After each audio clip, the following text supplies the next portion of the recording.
Here is a walk round of our 2018 Tesla Model X 100D. We'll have a look around the exterior, the interior, and some of the vehicle functions as well. Got 2 keys here. Keys work like so.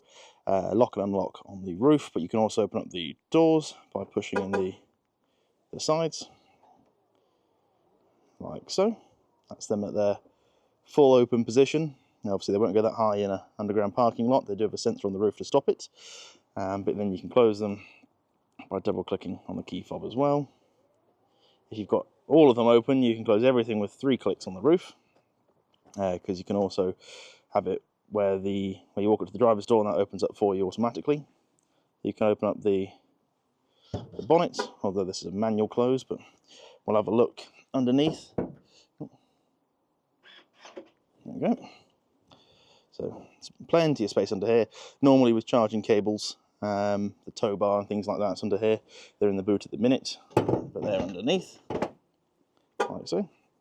You'll hear it keep locking and unlocking because I'm walking to and from it. You can also open the boot as well, which we'll go around and have a look at. But starting on the this front corner here, lovely condition. As it says in the advert, the alloys will be refurbished. They're all on good tyres. Come along the driver's door here. Lovely condition, nothing particularly major on this side. All the chrome's in nice condition, as is all the glass. We'll just quickly touch on the windscreen, because obviously it's quite a piece of glass, but that's all in lovely condition as well. No serious chips or cracks in that. Along to the rear door, lovely condition. Probably the odd light mark on the plastic if you've been quite picky, but from about 2 meters, which is where I'm stood now, it's not overly visible. All around the back quarter here, nice condition. Have a look down the side of the body.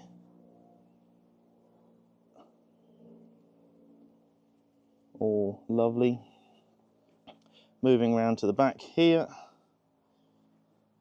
lovely condition on the rear. The previous owner has had it debadged, so he took off the Model X and 100D badges just to give it a slightly cleaner back end.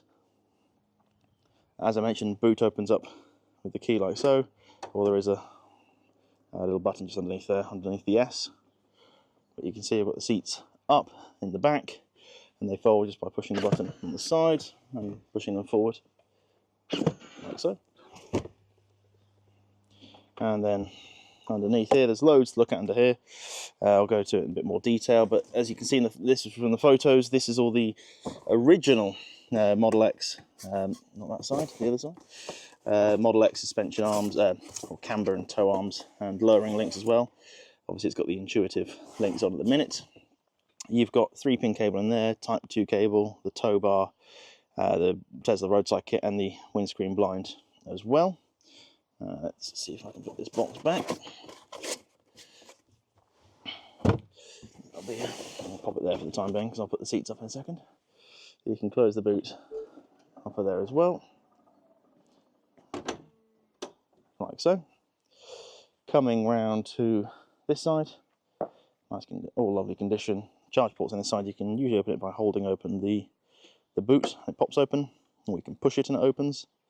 It does have the CCS adapter with it, so you can do CCS charging up to, I think it's about 150 kilowatts off the top of my head. All nice condition down here.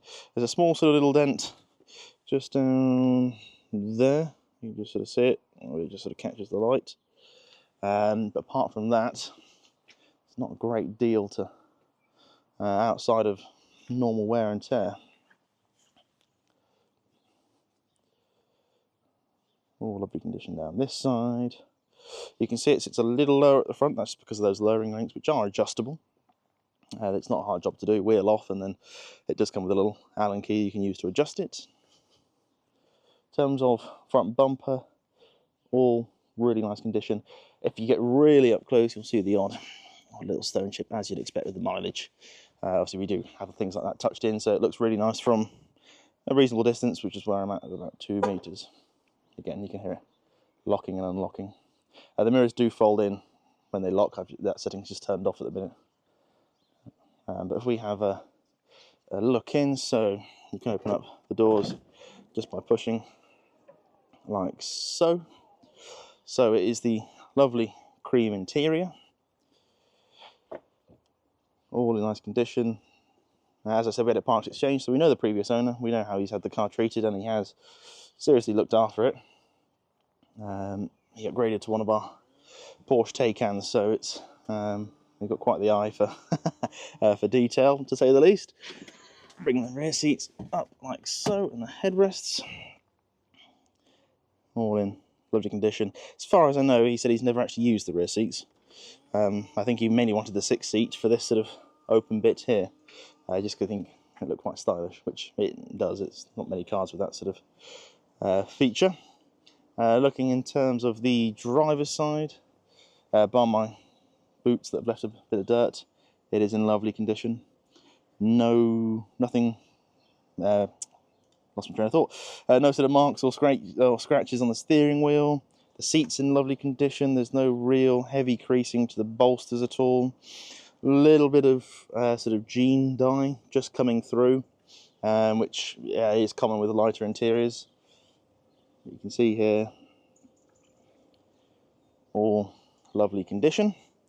There are buttons to open and close the doors here, also up here. So if I push that red button, that will close this door down. The driver's door, when you put your foot on the brake, it closes automatically, but you can also push it closed, or you can even just sort of push it and it will just close itself, like so. Probably lock again now. But if we have a look around the passenger side, so pushing the chrome, I'll step back so that it doesn't get confused by me. But again, this seat obviously moves forward like so. Needs a little bit of lubrication, that'll be sorted. But little button here, push, and then up you go, and then the headrest as well. So there's your 2 rear seats. That'll just be the seat belt there that's just been creased, just having it down every so often.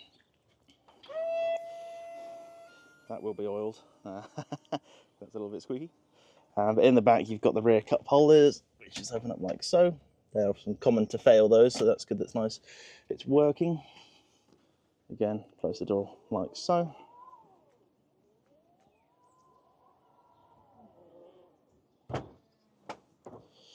And then around the front here, you can see obviously carbon fibre decor all along the doors and the front, centre console.